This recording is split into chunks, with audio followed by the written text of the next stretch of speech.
Hey guys, it's Tom May from bridgewindsoup.com, and here today with a super quick demo of the mixer brush, which is a tool that's been around in Photoshop since I think like CS5, but I find a lot of people, if not most, still don't know about, or if they do know it, they don't really know how to use it.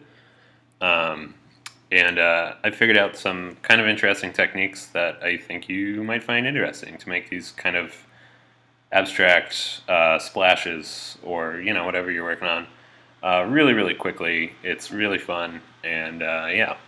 Before we go any further, a quick shout out to John Derry of pixelart.com. That's pixel without the E. He did a lot of demos over on lynda.com, which is, of course, this giant uh, video training library, if you have never heard of it somehow. Um, and a lot of my techniques are kind of adapted from his.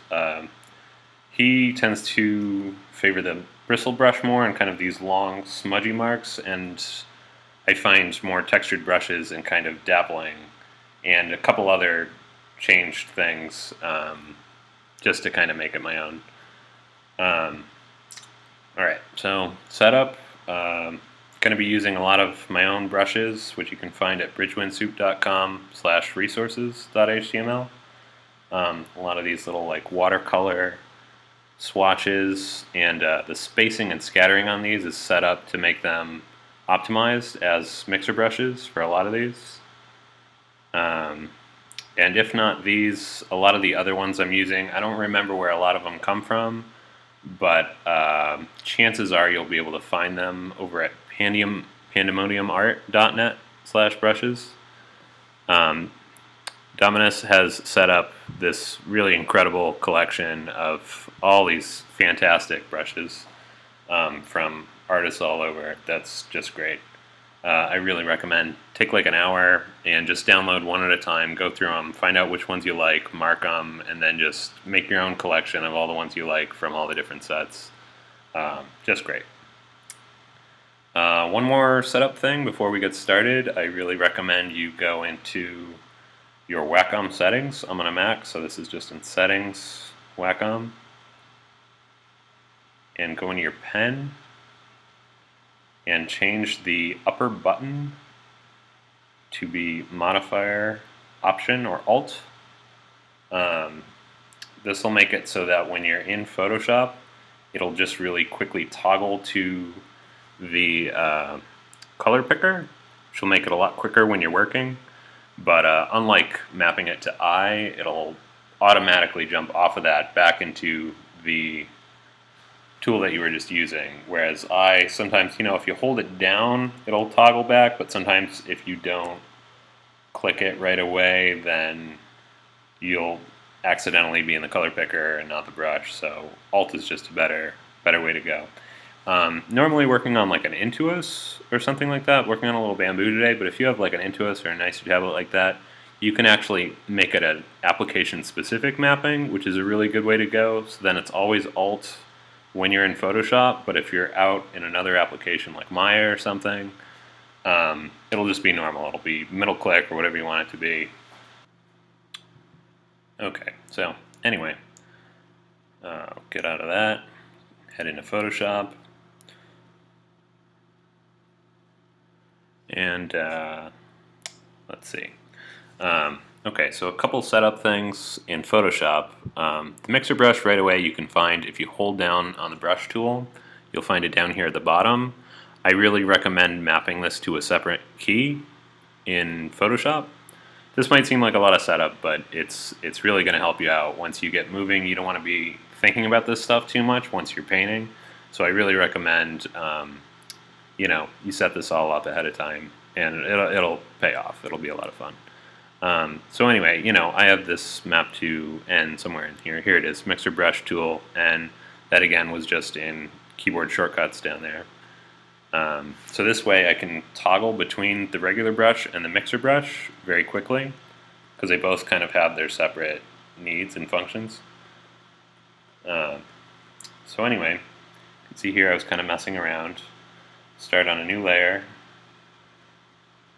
You can see it's filled with white. We'll talk about that later.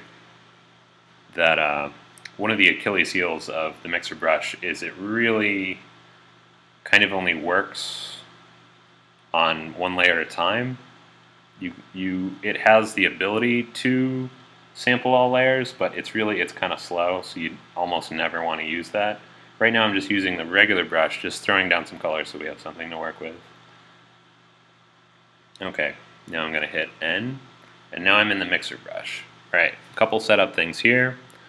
Right away, up here, I would recommend you turn off auto load and auto clean, and you load solid colors only, right? So that'll make it so it picks up this little smudge, but then when you go to pick, it's just going to pick that solid color, right?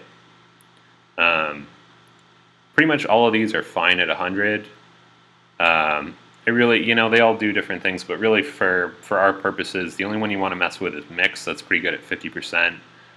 Mix controls the ratio of the color that you're putting down to the color that you're picking up, and that's really the only one you want to mess with. The other ones are fine at 100. It really doesn't make that much of a difference.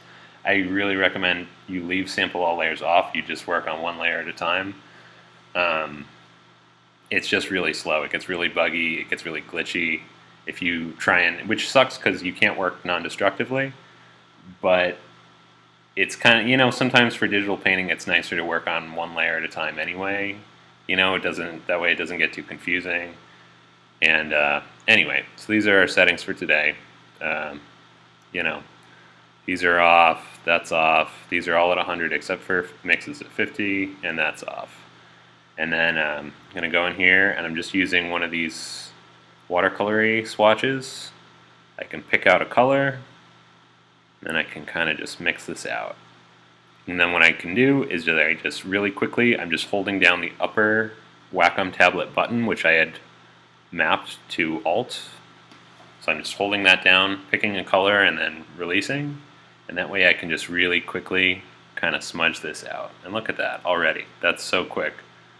And then, I would definitely kind of mix up the brush so it doesn't, and kind of use it as big as possible. That kind of hides the texture of the brush if you use a lot of different ones. What I really recommend, what you don't want to do is just pick one brush and then just mix the shit out of everything with that one brush just all over the place. It's just going to start looking really boring. You're going to start to see the repetition of the pattern in that brush. So basically, the way to hide that is to use them as large as possible and to kind of just mix it up every once in a while. So I'm just kind of pulling these out. What it's doing is just it's mixing whatever color is up here, which is either, if you see that spot in the middle, that means it's kind of dirty from what it's been picking up, right? So that's that little orange spot. Or I can just hold down that upper button, click, now it's all white. Now I'm just sampling white, and I can just kind of fade these out, kind of smudge these out. Let's change up my brush, get something more interesting going here. Maybe get a little color in here. And how fast is this? This is ridiculous. You can make all these really cool patterns super, super, super quickly.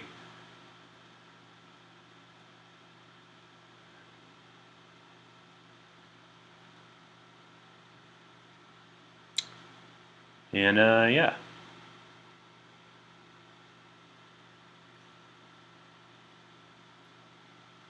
That's that. So the difficulty of this is it's fun for these more abstract things. It's more difficult when you're trying to do something that's very precise, or say you're like painting a face, right? And you need a lot of control there. Kind of what makes this technique work is that you're using like a wide scatter, and that doesn't hold up for things that you need a lot of control for. Scatter, if you don't know what I'm talking about, okay, so I made this brush earlier. Say you sample a brush, right? You're using a brush and you just sampled it and you haven't done anything to the settings of it, right? So what you're going to get is this kind of piece of shit brush that just kind of does the same thing over and over again. That's really boring. Nobody wants that. Let's see. Sorry, I was in the mixer. Back to regular brush. So yeah, turn on this radial here. I'm in CS6, by the way, and that will make it so it at least scales, right? So we got that, so that's a start. It's still kind of repeating the same pattern over and over again. This is kind of boring. And it'll make your mix look kind of crappy. So what you want to do is after that radial's on, go up to angle jitter and just crank this. Now we got a much more interesting flow there. But the trick of this is what makes this look good is the same thing that's going to keep it from giving you a lot of precision in your blends, right? So it's kind of tough. I still, if I am doing something that requires a lot of control, I tend to still stick with just like a regular chalk brush, you know, and just some smudging and shit, you know, and just kind of whatever. So yeah, I don't know if any, you know, I'm still figuring this out myself. I'm sure we all are. You know, it's a pretty new tool. If anybody has any insights on that, leave a note in the comments, and let me see what you guys do with this. It's a really fun tool. Would love to see anything people figure out. Any other, you know, tricks and tips? Let's all trade. All right, thanks a lot, guys.